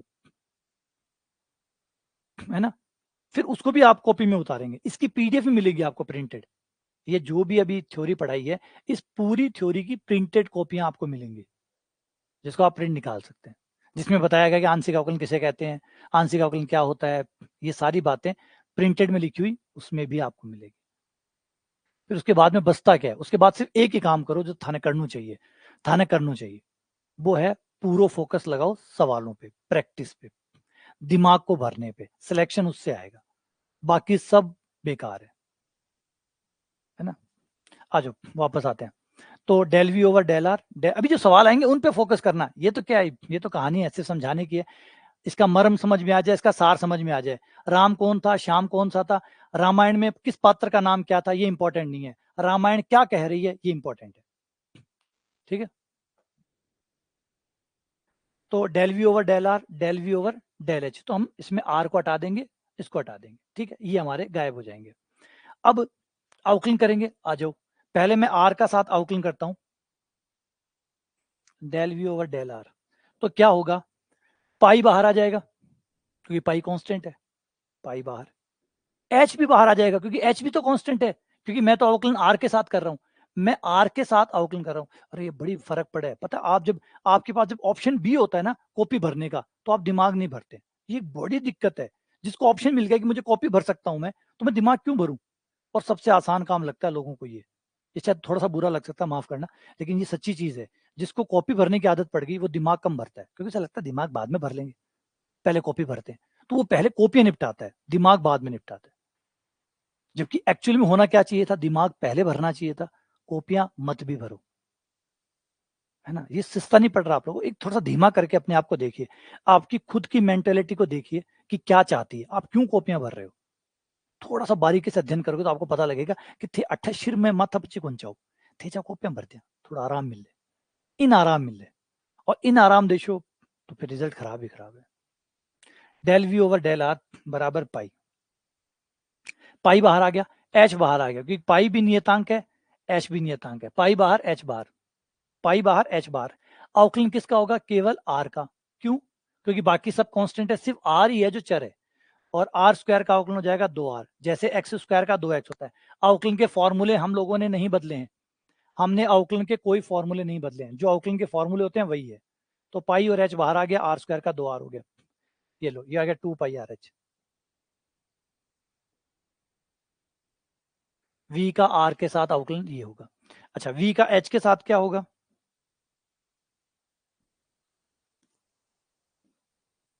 v का h के साथ क्या होगा, v का h के साथ ये होगा, पाई बाहर r बाहर, क्यों, क्योंकि इस बार h के साथ कर रहे हैं, सिर्फ h ही है जिसका अवकलन होगा, बाकी सब बाहर, पाई बाहर, आर स्क्वायर बाहर, h का h के साथ करोगे तो एक आएगा, जैसे x का x के साथ करते हैं तो एक आता है ना, तो h का h के साथ करेंगे एक आ गया, ये आ गया पाई आर।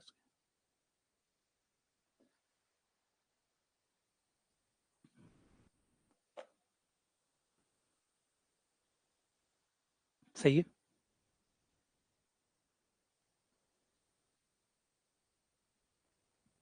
सही है,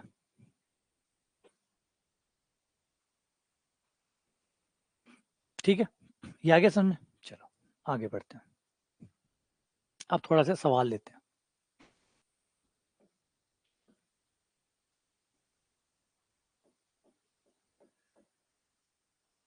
एक फलन है एफ एक्स वाई जो कि बराबर है,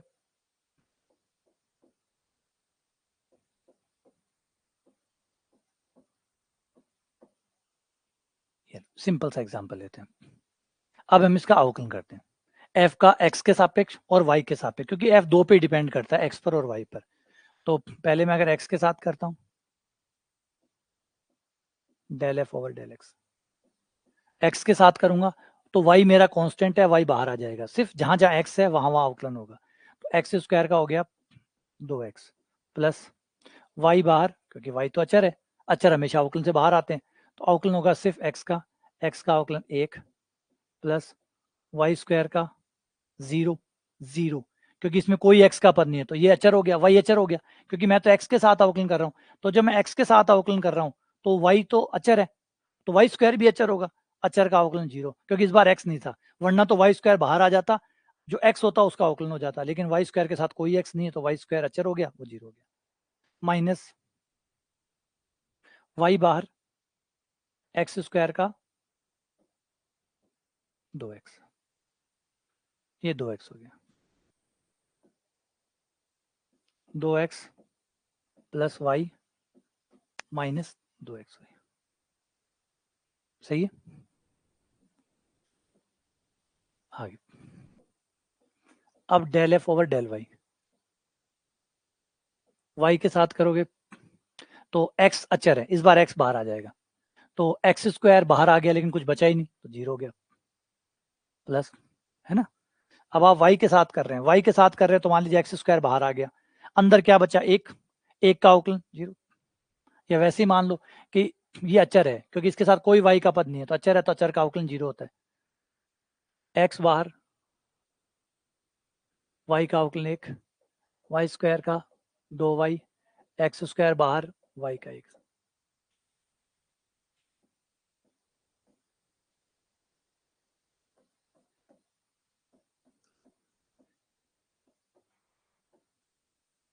x plus 2y minus x square,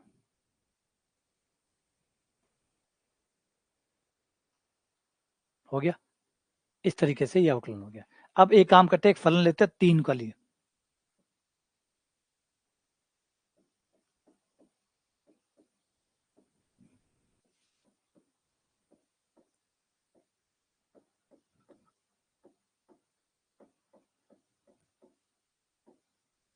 ये रहा। अब इस फलन 3 चरों का फलन है ना, एक्स वाई जेड, हमारे 3 चर हैं, एक्स है, वाई है, जेड है, 3 चर है। अब 3 चर है तो आपको किसी एक के साथ अवकलन करना होगा, एक्स के साथ करो, वाई जेड को कांस्टेंट कर दो, वाई के साथ करो एक्स जेड को कांस्टेंट कर दो, जेड के साथ करो एक्स वाई को कांस्टेंट कर दो, किसी एक के साथ अवकलन करने पर del f over del x, x के साथ करोगे तो आपका वाई जेड बाहर आ जाएगा और एक्स स्क्वायर का हो जाएगा आपका 2x, वाई स्क्वायर जेड का हो जाएगा 0 प्लस जेड स्क्वायर बाहर एक्स का 1, जहां जहां एक्स था वहां वहां पे अवकलन कर दिया गया, जहां जहां पे एक्स था वहां वहां अवकलन हो गया।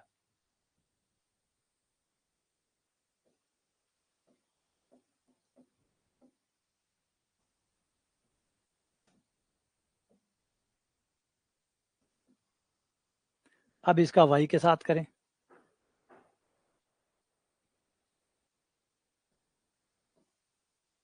एक्स स्क्वायर जेड वाई का 1 प्लस जेड बाहर वाई स्क्वायर का 2y, फिर आगे कोई भी y का पद नहीं है इसलिए 0। इसी का अगर हम z के साथ करें,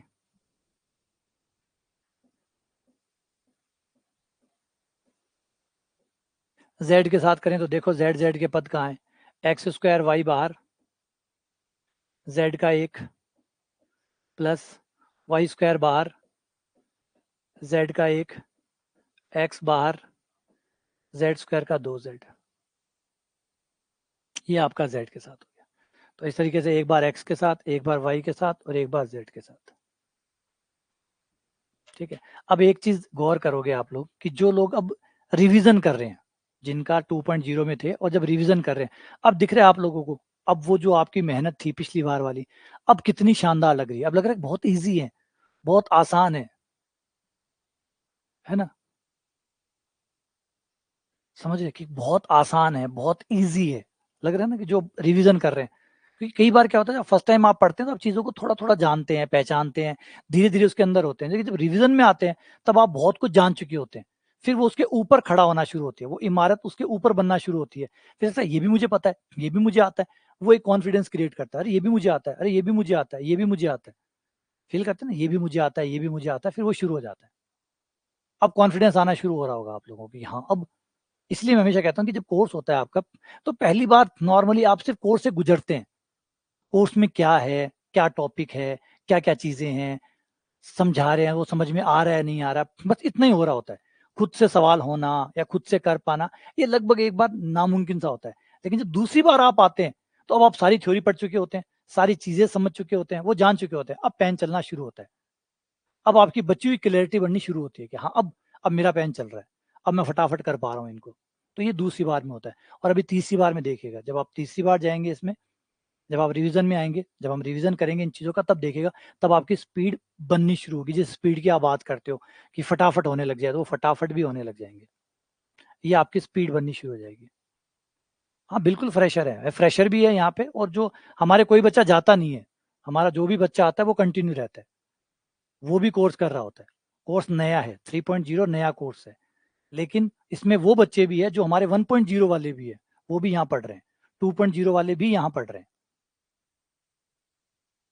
हाँ, ना कोई दिक्कत नहीं है। तो बहुत से लोग हैं आप जैसे, बहुत से लोग हैं जो पहली बार कोर्स कर रहे हैं। ये तो बता रहा हूँ कि भाई जो फर्स्ट टाइम कोर्स करके आया है उनका है ये। हमारे साथ बच्चे जाते नहीं है, हमारे बच्चे परीक्षा तक चलते हैं हमारे साथ। परीक्षा जब तक नहीं होगी तब तक चलते रहेंगे आप लोग, चिंता ना करिए, चलते रहते हैं कंटिन्यू जब तक है। और कोर्स पे कोर्स होता रहता है। ऐसा नहीं है कि ऑफलाइन की तरह 6 महीने कोर्स हो गया घर चले जाओ, अब आपके खुद पढ़ लेना, खुद नहीं है। यहाँ पे तो कोर्स चलता रहता है। यहाँ हमारे कई बच्चे ऐसे हैं जो तीसरी बार कोर्स कर रहे हैं, तीसरी बार। 2 बार हो चुका है, तीसरी बार कर रहे हैं, है ना। तो ये है, तुम पहली बार कर रहे हो, कोई बात नहीं, अगली बार रिवीजन होगा, तुम्हारा भी दूसरा शुरू हो जाएगा। ठीक है ना।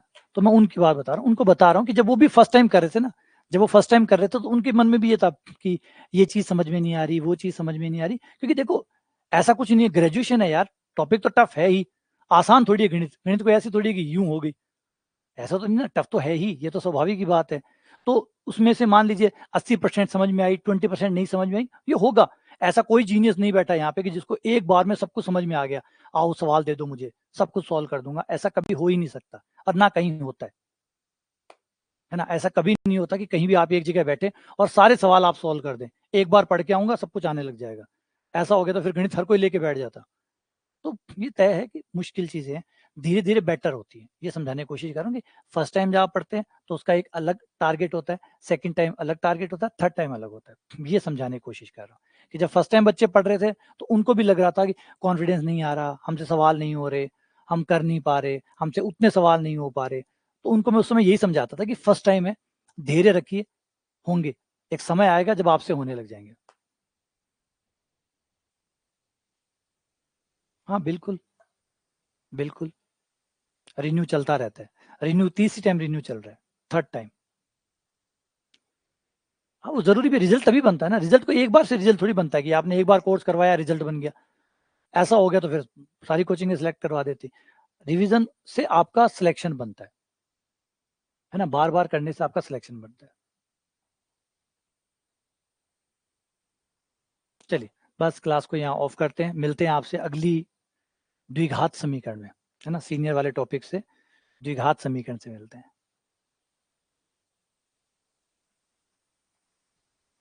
हाँ करवा लेना, फोन कर देना उन नंबरों पे फोन करके बता देना।